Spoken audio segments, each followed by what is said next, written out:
Hello there. Welcome to another episode of Inside Out Alignment, your platform for self discovery and creativity. Your host, Mary Tapper. It's an honor and pleasure to have with us Ana Stasiya, who is a domestic violence advocate with a podcast that exposes abusers and lets survivors tell their stories, found on all platforms. And the name of the podcast is the Bad Mom Podcast. She's an entrepreneur, an investor, a creator, a builder, and a healer. She believes that horrible things happen to all of us, and it is how we handle those times of challenges and grow through them determine our future. She's building a nonprofit for children called No Bad Kids, which is KIDZ. The focus is to support children throughout grad school to support their dreams and guide them into adult life with tools such as financial education, relationship building, and mental and physical techniques to build a new generation of leaders who are less likely to become victims of abuse through this education. If the program is completed successfully, the child will get a scholarship for his college of choice of a small business grant. She's a network marketer and a collaborator for various projects such as writing, investing, and creating through cinematography and other artistic creative projects. Financial education is her main focus, considering that many people don't know the various forms of domestic abuse. Financial abuse is a main issue for her. She would like to resolve for many in abusive homes. Anna, it's a pleasure, it's an honor to have you here. And I know personally that you have a very busy schedule and really finding time to be here today. I am so grateful and honored to have you. Thank you so much for accepting my invite and welcome. Thank you so much. So, the one thing that I really like, there are a lot of things that that you're doing. The one thing that I can really relate to so much is the fact that you're bringing up something for children, to be able, who are in grad school, to help them grow in this environment, understanding, building them up and empowering them to be a better version of themselves so they can make decisions for themselves and be an example in the society. At a very young age, being able to do that, for me, it's like the key to the future, to leaders that we can look up to tomorrow. And I knew I changed career because I did business management and administration, and that's not really what I would have loved to do. So I relate to this because for me, it's like the root to many of us making the wrong decisions because we don't have that foundation where we are grounded in understanding ourselves as a person before making certain decisions, that will actually affect, our future. And why not even those in our world? So what prompted you to really get to that point? I know you talk about uh, being abused and all that. So, what prompted you to get to that point where you're like, I want to like really get these people or these children, empower them to start in that area which is really um, a critical state in our livelihood. Yeah, so I looked, I did a lot of self-reflection and I've always wanted to be perfect and I've always wanted to just be the best at everything. And I feel like that came from my parents and, their goal was to make sure that I do really well so that I can make them rich in America. So I came here when I was 6 years old and I knew how to read, write, multiplication, long division. I knew how to recite long poetry, speak everything but English. So I knew how to do all that stuff, and I felt like I was like very unchallenged when I came here. So I was forced to go back to first grade, and then I kind of just learned to adapt. I learned English very quickly, but I adapted to American culture, but I didn't really understand why my parents were so concerned about me being too Americanized. and what their fears were, because they had a lot of fears and they wanted to control my path, but at the same time they didn't really give me any kind of direction. It was more like, well, do really good in school and have good grades and go to college. Well, I was on my way to doing that, and for I didn't really get along with too many people because um, I just thought a little differently, a little deeper, and my level of intelligence. I don't want to toot my own horn, but I was not really challenged and like not really stimulated by my peers. So I tended to like just kind of impress my parents, and like I wanted to do more because of them, and I never really looked at what I wanted to do, so who I was. And I was always trying to be the best version of me for them, but I never really looked into myself. And then,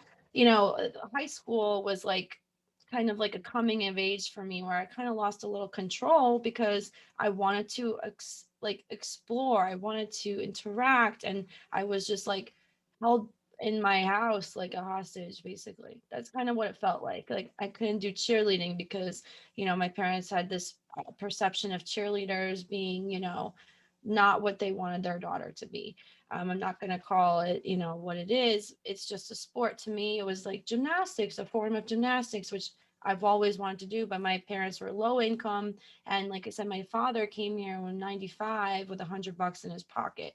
So I had to learn that work ethic. I learned that from them. I learned a lot of things like nothing is impossible and family first, and just being strong in this country where you're kind of a misfit because you don't have grandma and grandpa, you don't have generations of aunts and uncles to look up to learn from. And I kind of had to just, I don't know. I don't know what they expected, but I'm sure it's very hard to raise a child in a new country, and a country that you're not really welcomed either, because my parents had degrees and they started from scratch. They're not getting paid for their engineering degrees unless they go back to college and then they get an American degree. So, you know, I had to be somewhat motivated in a way, and my dreams were huge. My dreams, I wanted to be an interpreter in the military after my creative project. Like my dad basically told me Hollywood,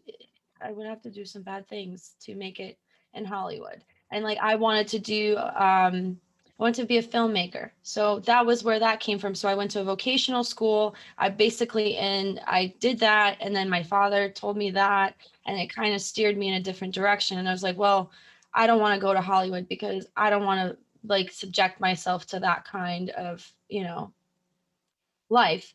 And I had a lot of values instilled with me, we like God. I didn't really know what God was, but my parents made a very important part of our lives and forced it on me. So I gotta say that because of all this not understanding of what they wanted from me, I kind of just went and found my own path, and I ended up basically joining the military. And I said I wanted to be an interpreter, so maybe I could fix relations with Russia and America. And silly me. And like, the other thing is I wanted to be a diplomat too, but then they told me, it's like, you got to go to college, you got to know people, you got to do this, and you might have to do it for a long time. And it's like, yeah, I think I could do it with the military. So I joined the military and I was great at it. Everything was awesome. And then I ended up getting pregnant on birth control. So my plans were a little bit disturbed. And, then I have my family like, well, you have to have a baby and then you have to get married and you have to do this. And I'm 19 years old and I never Oh, wanted kids for a long time. I wanted to establish my career. And then I have this like idea of like not failing my parents, basically failing my grandparents that are like that were waiting for me to, because I know my worth and like my power. But then I had to do that was my responsibilities to my child now. So, and I was even contemplating abortion, and you know because of different ideas were put in my head from different people. So I decided, this happened for a reason. I did everything I could to, and it was my ex-husband. So my ex-husband and I have been dating since high school, and that is when I told you I lost a little control and I started, hanging out, and like I basically moved in with him in high school. But it wasn't until after the military when I was 19 that I ended up, with a baby. And we decided to get married, and it was a really toxic relationship, really toxic. But all along I have been molded to make someone else happy, my parents. Like, and I would take care of my little brother while they were working. I have two little brothers. So I would be a lot of babysitting, I did a lot of that already. I knew how to take care of a family. My mom showed me how to do that. So I wasn't very scared of that. I was more like, well, I guess that's it. That's my life. And like, that's kind of how they thought. So I was thinking like them. And not until like recently have I been thinking for myself. And it was, why am I thinking? Because it's my paradigm. My paradigm has been, coming from a very poor family that basically escaped communism. Well, the fall of communism and the repercussions of like literally no food, no jobs, nothing. So they brought me here to this country, and I was supposed to, make it. So, without a blueprint, I was supposed to make it. And now I find out, as I was trying to pursue a degree with as a single mom, and it was very challenging to manage all these things, Definitely. manage everything, and then try and do online school, take them to all their activities. And I didn't have a really good partner to help me out. My partner, we started with the military. So, he went active duty, and we did that for 4 to 6 years, 4 to 5 years, I think. Um, and after that, he came back from the war, and, everything just got way worse. We would have good times, and the babies were great, but it was always a lot of power and control issues for him. And I am like the spirit that wants to just grow and empower and do things and connect with people. And I've always Get been out of very that box. social, get out of that box, and he didn't like that. So, and I gave my vows like 20, 19, 20 years old. Like I got married, and I was like, this is it, this is my life. I vow to you that I will take care of you, through sickness and in health. And like I've always been a very family oriented person, and I looked up to my parents for getting through the challenges of marriage and staying together as long as I've been alive. I was the firstborn, born in a time when when communism fell, and they literally had nothing. They had nothing. And like, so I had this scarcity mindset. I had a mentality of comfort and safety that was number one for me. And I ended up not having that until I was like about 28 years old. Like, and I'm 31 now. So I've done a lot of growing. And why I decided to build this foundation, I'm still building a team. So I'm still brainstorming and everything. So it's in the development stages, and I'm not really sure about certain things in the program. Like, do I want it to be, I want it to be first grade through high school. So I figured those are the ages that a lot of kids struggle because of their parents. They might not have those parents that are supportive, and even if they are, they need to have some kind of different um, outlook on life, not just the one they're used to and they think is normal. It could be, and that's where this generational curse comes from, of poverty, abuse. And I figured if we start with the children, we might be able to break those curses. And that comes with these kids being super impressionable at a very young age. And what I want to build is relationships for them. A lot of kids want to be nice to each other, and then they suffer a lot of abuse from other kids. Well, where is that abuse coming from? It's coming from those households that, they are seeing. Where my dad likes to say, monkey see, monkey do. Monkey see, monkey do. That's it. That's literally what we do as humans. We see and we imitate. A lot of psychology classes really helped me develop, the understanding of, why did I live in abuse for so long? Why did I allow myself to be abused for so long?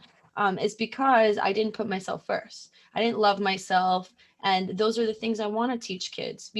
You are important. You are God's child. Like, you are very special. Your problems aren't special, but you are very special. So you have to understand how to go through these problems because they're not going to go away. And I hear things like my kids saying, like, why is this happening to me? Why is this? Because it's life. We have to understand how to overcome challenges. And I feel like a lot of kids are not equipped for that. Why? Because they see their parents struggling through challenges and the things they say, and then they believe it. And then they think, well, I'm going to be poor forever because that's how my parents feel. They feel like, they're in debt, or they have an abuse problem, like alcohol or addiction, some kind of, they're abusing themselves and they don't even understand. So coping is a huge issue. I think a lot of kids don't know how to cope. And through meditation, that's where the mental health, the physical health, those things, like, we're not really teaching that. Like, and I went from what I learned in high school and middle school here in America. I didn't really learn about financial anything. And macroeconomics was the only class I took in high school. Mm-hmm. And that didn't really get me ready for anything. I didn't even know what I was doing. Like, why am I filing taxes? um how do I get a car? What's the point of a credit card? These things that were so easily accessible, and then we really have no concept of what we need them for. What do I need a credit score? I ruined my credit when I was 20 years old. Why? Because I went into the military and said, oh, I'll pay you when I get back. Yeah. And Things. many people go through that. Yeah, so No. many. So True. I wanted to make sure that there's some kind of foundation that's accessible with a reward system of, if you participate in this program, you're not losing anything. And then, once they're in it for a little bit, they'll understand that these are leaders to look up to. These are clinicians or people that actually do want to change kids' lives, do want a better future. And the kids are our future. And that's why I want to focus on it, because adults, they're already developed. It takes a long time for adults to break their own paradigms. For kids, it's like, oh, wow, you inspire me. And they could Mhm. be, they could want to be completely something else. What do you want to be when you grow up? Well, I want to impact more lives that, need me.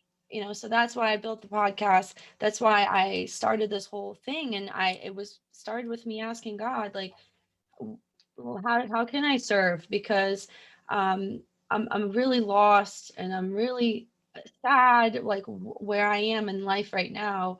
So is it me? I had to stop blaming God and ask God for help and, like, guidance, not just, me, poor me. Everything is yucky, and, like, how do I get out of this? Like, I stepped on a piece of gum and now I can't get off of it. It felt like that, but my kids are always watching. So I put them first, and I said, we're gonna do something big. When you graduate, you don't have to go to college. You can impact other lives. Like, if you want to go to college, great. But this is what I'm building for us, because kids like are everywhere. Kids that are suffering from divorce, kids are suffering from abuse or kind of trauma, whatever, their parents put them through. And it's really not their fault. And they always want to blame themselves. And I just want to change that before they become adults, because what happens to kids that are troubled? They end up getting in trouble. They end up ruining their futures. And it takes a really long time to fix that. It does. It does. Yeah, it does. Thank you so much for sharing from your heart now, Anna. And what was your when was your turning point? Like being in that toxic relationship and being like, this is it. I gotta go. I need to get out of here. When Well, was it? I realized, like, it was a cycle. And the cycle, I would get smarter and smarter, and I would figure them out. Like, it took me 8 years, but, like, it was, I've had enough. I've had enough of trying and always being the bad guy. Like, why?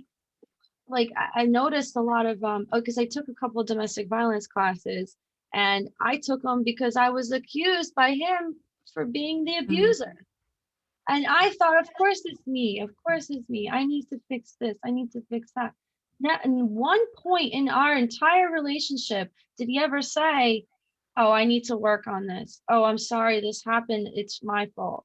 It was always like me begging for forgiveness just to have peace in the house and completely losing myself in the process. Like, I deserve everything and more. And I'm coming for everything and more. And that is the attitude I have now because I've literally been beat, thrown out of my house twice, by my own husband, by my own baby daddy, someone I had children with, someone I said vows to and meant those vows. Like, I've been so broken into a million effing pieces that I just can't. I can't imagine doing that to anybody, even my worst enemy. So I knew that it was mental health. I knew there was some kind of trauma, some kind of, thing in his head that he needed constant drama. He needed to feel empowered somehow. And it was by bringing me down emotionally, mentally, physically, financially, any way possible, just to feel controlling, just to feel powerful. And my power doesn't come from that. My power comes from healing and helping and interacting with somebody who might need me. Like today, I had a conversation with a complete stranger and she said, "I needed this today." And I said, "Thank you for allowing me to give you my energy, because there's people that don't deserve our energy and kids don't understand that.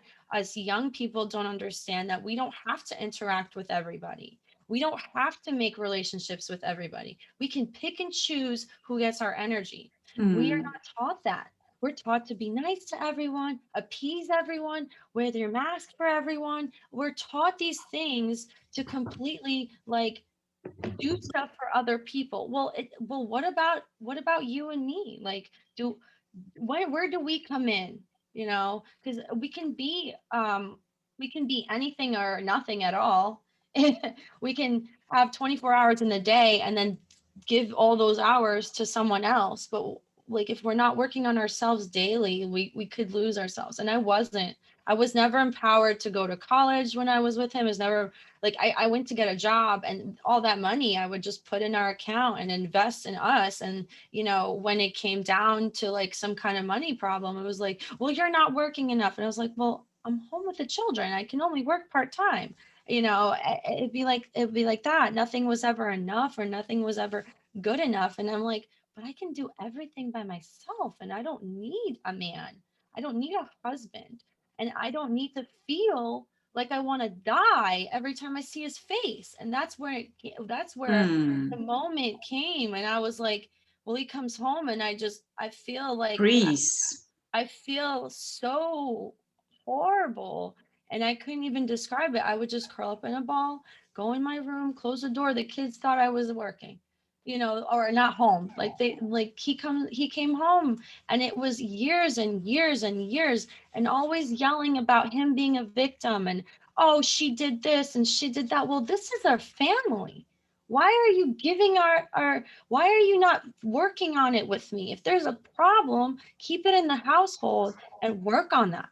Don't make it like, "Oh my God, my wife is horrible. She did this." Oh, grow up. Like, how long are you going to play a victim? And that is the victim mentality that is in this country from generations that have been here and been taken care of for like a long time. Like, parents basically put their kids on a pedestal. They can do no wrong. Even hitting a kid is now bad. Like, I'm glad my dad slapped me in the face that one time I disrespected my mother. It only took one time, and I never did it again. And this is the babysitting mentality in this country, that is why we're in the state that we're in. We don't have leaders. We have grown babies. We have grown babies that we're marinating in our houses, that can't get full-time jobs, can't get their own apartments, can't make investments or decisions for themselves. And it's sad. It's sad because they're all my peers. I tend to have peers not want to have anything to do with me because oh, she wants to do all kinds of stuff and I just want to go get drunk and high with my friends, and That's that's okay. empowering, whatever you're doing. It's like you don't want to, you want to teach somebody how to fish. You don't want to be giving them fish every day. You know what I mean? That's like, okay, what if you're not there? What becomes that person?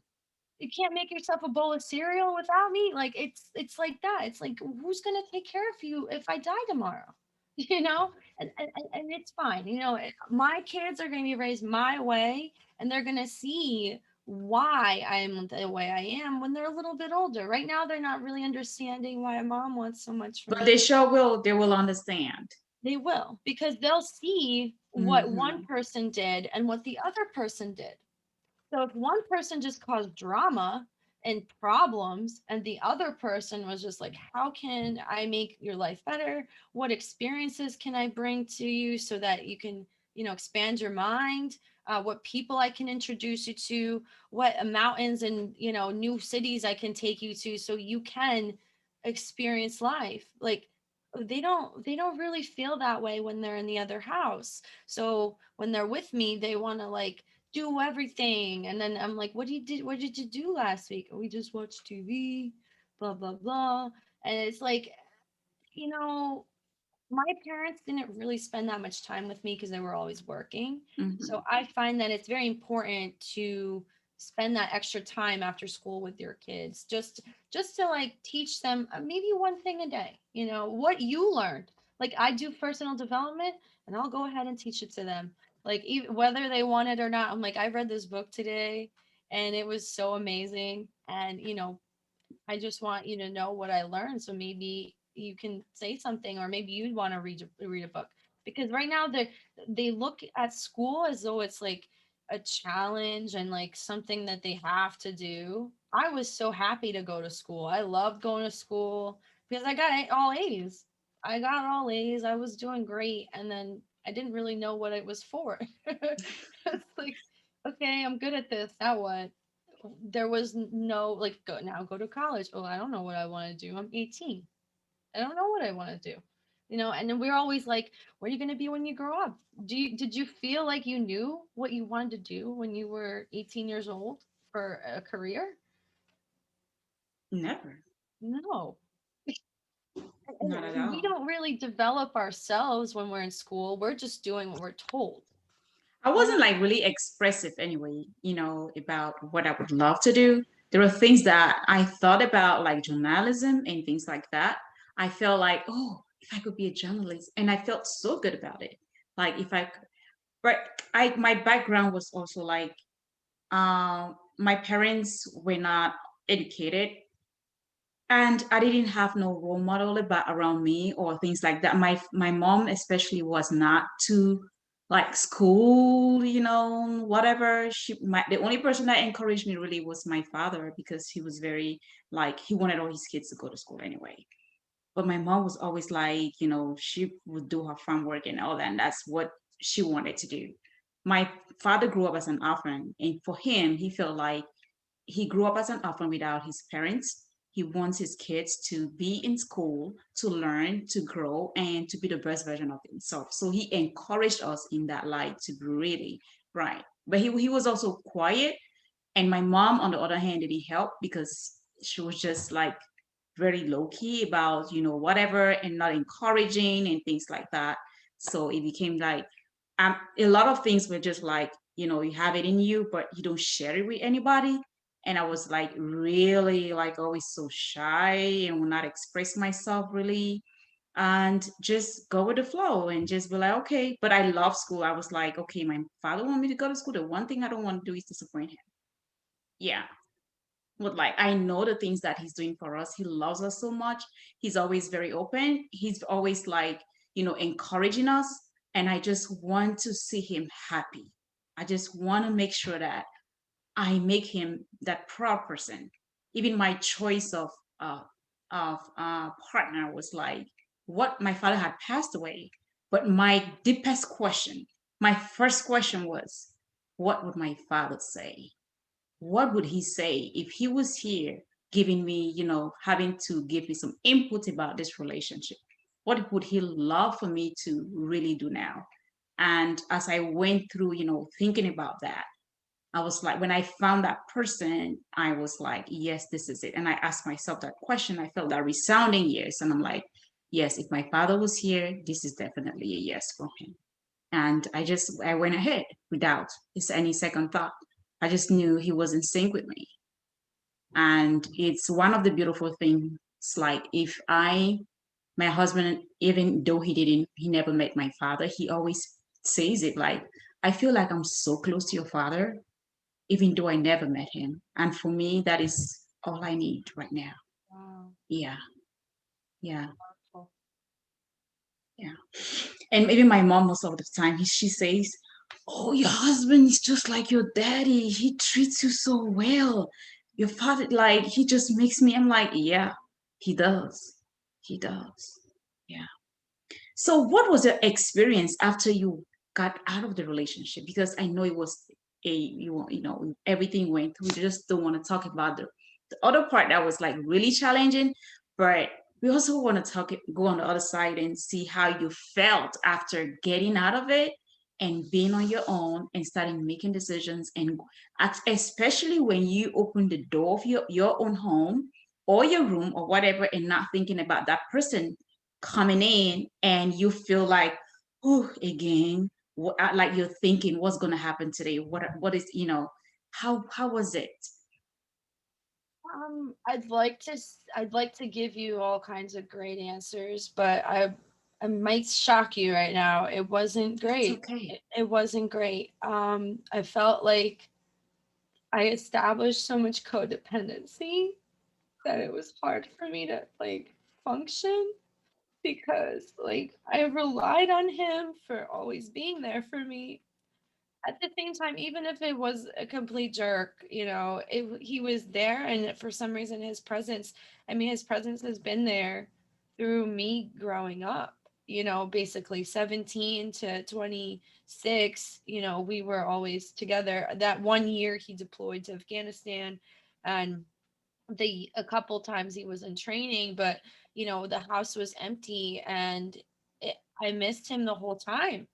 I stayed up late to talk to him while he was deployed, and it was always me needing him and his approval the same way I needed my parents. So the codependency part was the biggest challenge for me. I didn't even know it existed.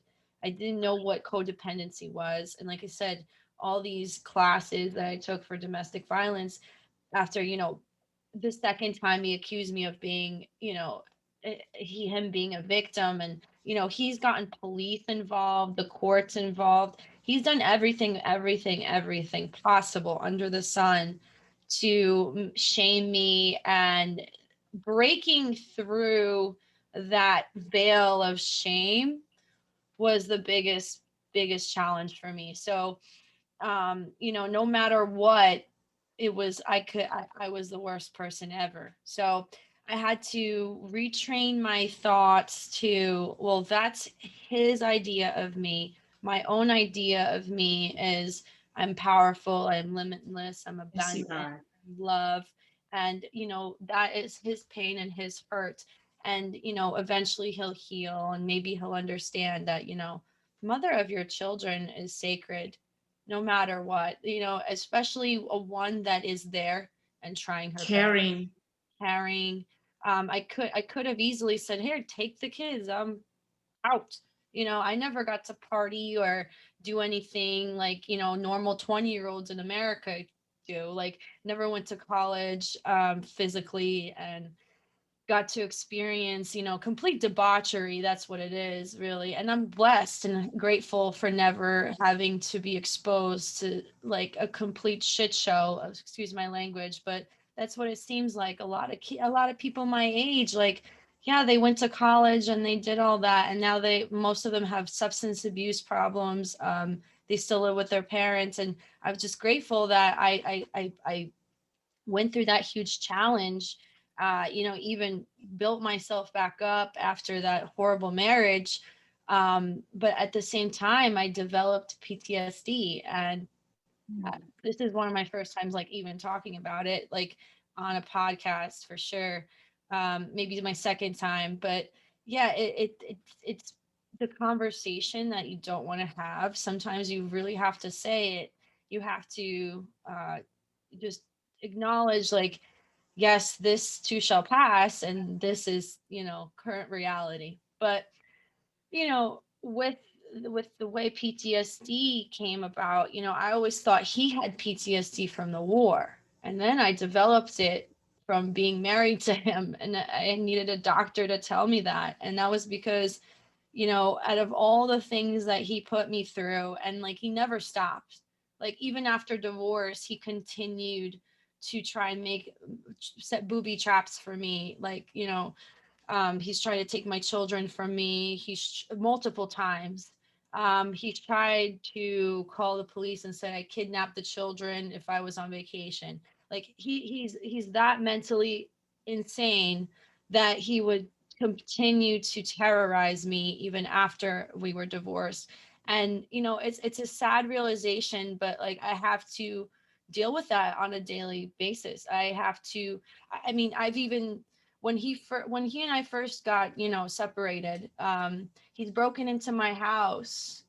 He's kicked down my door when I wasn't home, and I had to basically clear the house with a knife in my hand, shaking like I hope that there's no robber in my house.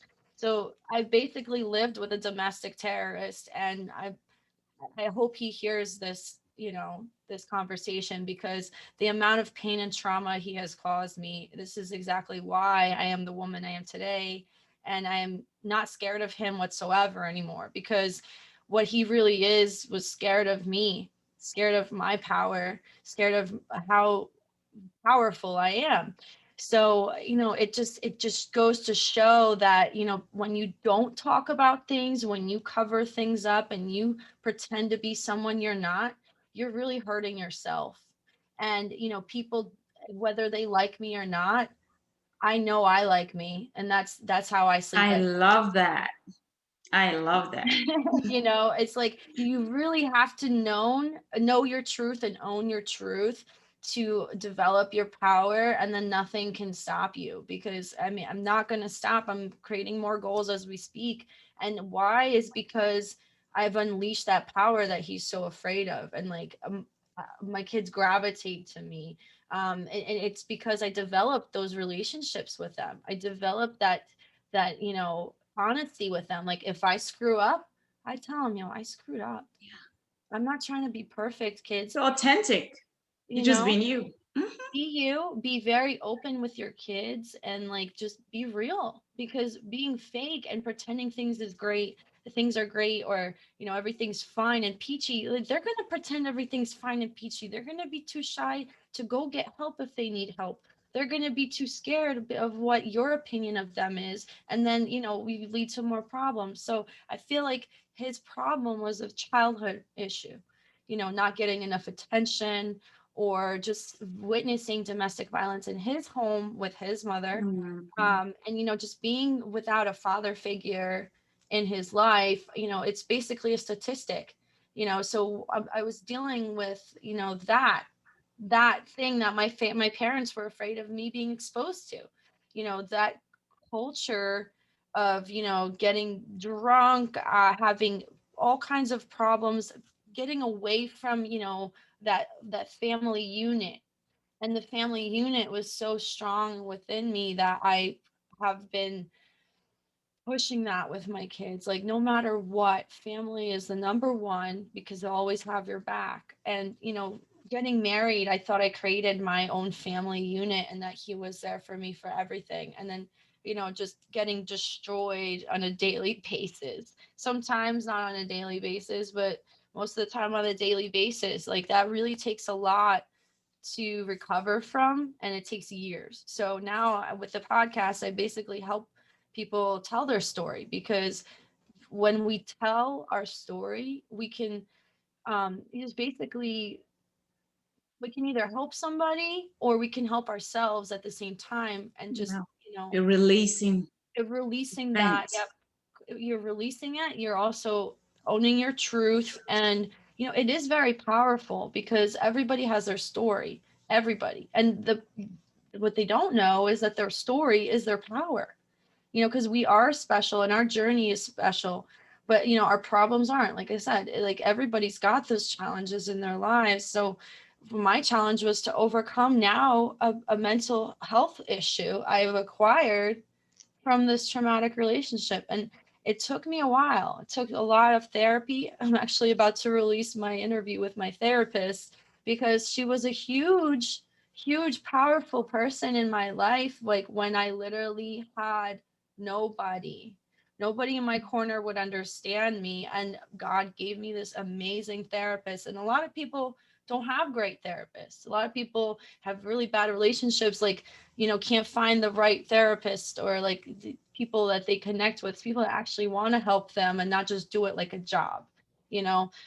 So that was a lot of healing, a lot of soul searching. And, I realized what was working for me, what wasn't, resorting to like alcohol was obviously a problem. I noticed, like, of course, I never really did that. So then I tried, drinking with my friends. What happened? I would go back into my triggers and understand that I'm not healed, that I still have those demons, and those demons stemming from years and years of abuse. And we just have to figure out what works and what doesn't for us, you know, and who's around us, who's around us that's That empowering too.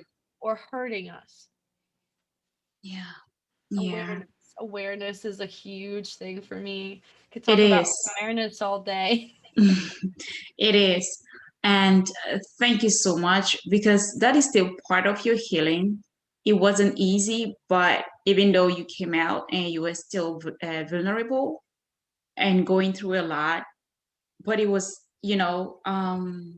part of, the journey towards you being who you are today, owning your truth, acknowledging those things that were happening, being able to see where it was coming from, and then moving from there and having a support system that helped you, climb that mountain and standing on your own today and being that person who is inspiring other people and letting them know that they are not alone, that you are here, you've gone through it, you're thriving, now you're doing other things, to empower other people to get out of situation like that. So, and offering a platform for people to come and express themselves, that is an awesome thing. Thank you so much, Anna. Thank you so much. I really appreciate that. I And I love appreciate the work you're doing. Yeah. So I know one other thing that actually your experience with the MI Mastery Academy. I am. So, oh, I am, yeah, Mastery Academy. So what is that, and how was that, part of your growth? Okay, so you know how London Real, where we met, Yeah. that was my first vehicle to Mm. entrepreneurship. So this is my second vehicle, and so this company is more.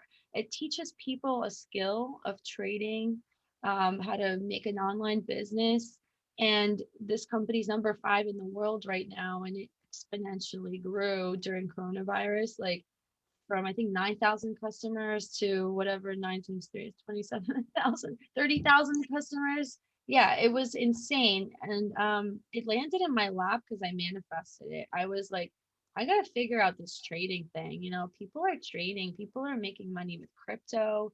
And like, I feel like I need to get in on this. I need to find my vehicle because I don't have a lot of time with the kids and, with everything I'm doing. Like, I really am trying to get this thing off the ground. It takes a lot of work because I don't really know what I'm doing.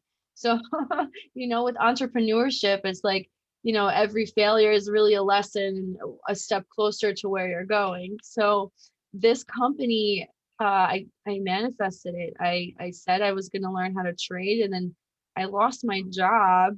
And then 4 days later, I commented on some stranger's Instagram, and it was like, you dance in your kitchen the same way I dance in my kitchen when I'm cooking, and like, great, like you are like me. Like, what's up? Why are you so happy? Like, I love it. What are you doing? And she's like, oh, I just found this company. I am Mastery Academy. Like, would you like to learn how to trade with me? And I was like, yeah, like let me know. And then I got on a three-way call with her mentor, who's now my mentor. And then like I'm now working with him fixing credit. That's one of my jobs. Like I help people fix their credit. And that was one of the things that got destroyed because of my marriage and like me trying to survive as a single parent. I destroyed my credit. And he fixed my credit and he's like, do not file bank, or gave me all this advice because I was lost. I didn't know what to do. I was like, I can't pay all this debt, you know. And those are one of the things that are hurting me because I've been always very good with my bills and always very financially like, you know, just just there, like at the borderline, like trying my best. And you know, I needed that financial planning. I needed that kind of skill that I didn't really know, and I didn't know where to find it other than YouTube. So I was going to do YouTube trading and study YouTube University. I was going to figure it out. And then I did like, well, London Real helped me figure out how to make a podcast fast, you know, like, and that's what I need. I need a community that's supportive because I work better with people than by myself. Because I can make a ton of mistakes by myself, but I know there's other people that know something that I don't know, and I know something that they don't know. So with a team, you're much better off and you're going to get to your goal a lot faster if you delegate your tasks. So I knew I was looking for a team for the nonprofit. When they said that there's a team culture and all that, I basically like signed right away. I was like, yeah, $200 a month. Take it, teach me how to trade. And this is all I want to do. So we trade binary options, foreign exchange. There's multiple academies, but the academy I'm doing is high frequency foreign exchange, 1 to 30 minute trades, high frequency. Basically it's day trading but with the high frequency, so I don't sit all day waiting for whatever to happen. I don't monitor my trades. I just go in for an hour. I do my, what are they called, confirmation, sorry. um I have all these apps and scanners from the company that make me like feel like I know what I'm doing. So they train you while you don't know what you're doing. You have live educators that are calling out trades, doing analysis, and there's unlimited videos. There's so many traders, multiple different languages. So this company, and I just went to convention because I knew I had to be there. I was like, I have to be there. These people I've been working online with and trying to figure it out with them every day. It's so much more than trading. I mean, we meditate together at 9 in the morning, everybody, and there's like 3,000 people on the call, and that's just Mindset. one mentor. His name is Nano, and we meditate for 10 minutes, and we visualize our goals, and that kind of like sets the day and the mood for the day. I like Um, that, setting that intention for the day. Yes, and then we work on similar goals. Most of us are entrepreneurs. Some people have online businesses. Some people are just trading. Some people are just trading. And you can make it a business if like say you could put your family, if your family is like, I want a second income. I want a residual income. Well, you can put them in and you can have a team now. So now your membership is free. Your family's learning how to trade. You're all trading, and trading is only a couple hours. Like you don't have to do it every hour. Like you're not trading 8 hours a day. You have like you've made enough money. They show you how to compound your interest. So technically, this is what my goal is: investing $500 into my broker account, and then compounding my interest. In 90 days, I should have $17,000 in my bank account Mm-hmm. just from that Ooh. skill. And you have bad days sometimes and you lose some trades, but they teach you how to do that because I was so scared because I don't like gambling. I don't even play the lottery. I don't want to do that. I work too hard for my money. I was always very turned off by stock market, especially with what happened with GameStop. I was like, Mhm. this is a joke. They're completely manipulating our money. So we're learning how to be the bankers, how to not, because right now we're retail. Like we're buying, we're placing a bet basically if it's going to go up or down. Well, with the analysis and the skills that we learn in the academy, we are basically making an educated guess. So we predict if the market is going to go up or down based on certain indicators and scanners and like strategies. We have about 12 strategies. Um, and we have multiple scanners. We even have an app now that sends us trades in this range at this time, predicted from the educators. You can take the trades, you don't have to, but it's an app and like everything is just getting easier. And who's developing this? The company itself. People are the company. So I could be an educator a couple years from now, whatever I feel like I want to do it. And everybody's empowering everybody in the company. You have mentors and then you have access to other mentors because you know them, and the community is just limitless. There's women, there's moms. At the convention we had moms and baby Bjorns that were like 20 years old, and I was like, I wish I was here when I was 20 years old. But the company was founded in 2013 by Christopher Terry, and this man was like from New York City. He used to be a drug addict, and like I guess God saved him because that's how he talks. He's like, I could have died, but instead I decided to figure out how to trade and from scratch without the internet, without any, with charts. And that to me is the hardest thing because like I don't like the charts, but I'm learning to get uncomfortable, tackle on something new. And I'm determined to be the best investor ever. And like, that's the goal I set for myself. I'm going to do everything I can to learn everything about the business.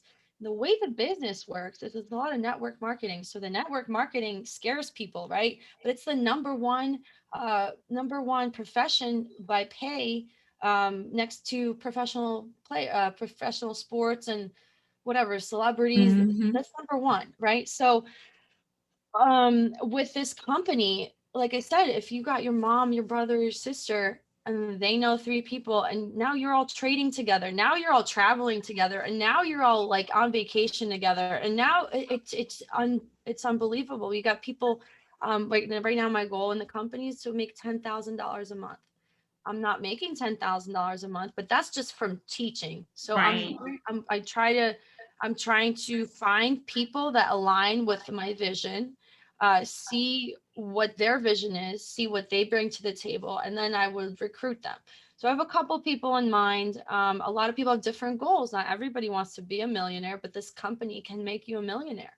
It's not really about the money, because Christopher Terry says this is not about the money because he's paying people at least $750,000 a month just to run an organization. It depends on how many people we impact, because this skill is like very important skill. Oh my gosh, my phone's going off. But That's this okay. skill is like, you are a banker, you know what's going on. So we profit regardless if it's going up or down. We know where it's going. But the crypto thing, I'm very new to it. We have a crypto academy, and I want to get into it, but I'm trying to master this skill first. But we have, it's called DCX. We have multiple, what's it called? One of my mentors is actually a new educator now. So like, there's so much knowledge on this platform and everybody has access to it. And it's what you put into it is what you'll get out of it. So I'm 5 months in the business. It's not my main business. Like I said, a fixed credit, an active entrepreneur. And then I wanted to start my own health insurance group so I can, help people like get better health insurance. Like, and everybody still needs a job to fund their dream. So I'm looking to see how I can impact more people, but by doing something that's bringing value to them, not like, because I was going to school for geology before and I quit. I didn't see the value in being a geologist. I didn't see it. Thought I would Awesome. exploit the earth instead. One second. So that was really great, Anna. And I would say that for those of you who resonate with what Anna just shared, make sure you get in contact with her. you can get, where can they find you, Anna? So To I know have, more, not only about your podcast, but also about what you're doing. well, I have a main link. It's www. Well, it's Linktree. So if you have Linktree, the last part of it is the Bad Mom podcast. Has all my links. I have the credit business on there. I have I Am Academy on there.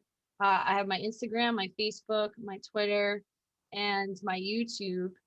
I'm very active on my Instagram. That is my most active place, where I, post a lot, meet new people, and recruit for my business. That is my main source. But you can email me, the Bad Mom Podcast at gmail.com, or you can just find me on Facebook, Anna space Stasia, and whatever, or contact Mary directly and then she'll send you my way. But if you want to tell your story, if you want to just ask me more about what I'm doing, I would love to connect and share. I really love people. And if you're in the same kind of like stuck place, like you're looking for something new, maybe I would, help you out, make you unstuck because someone did it for me, Yeah, you know. definitely. Definitely. Thank you so much. And on the description box of this episode, I'm going to have your information for those of you who would like to actually just get to Anna directly. You do that. You can get to her. She's going to readily respond to you via email or via her website. So make sure you get in contact if you have any stories to share, you want to learn more about the IM mastery, go ahead and, ask for help, ask for guidance. And she has a whole team, a whole group of people who are more knowledgeable. Whatever she can give you, she's going to be able to do that. And also surround you with those who can help you move forward in whatever you're interested in. So I really just want to say once again, Anna, it's been a wonderful time with you. I really appreciate you sharing from your heart, getting vulnerable, and it makes me feel like there was that connection for you to go very deep and sharing your special and personal moments with us. And I just want to say thank you so much. Thank you for the work you're doing. Thank you for the courage that you're giving many people out there to actually take the leap of faith and also move forward in the direction of their dream, empowering them and making their life better today than it was yesterday. So I wish you all the best. And I just want to say thank you, thank you, thank you. I cannot thank you enough. And to the audience, thank you for always being here with us. Make sure you're taking action. So until then, take care and bye for now. Thank you. Thank you so much. Thank you.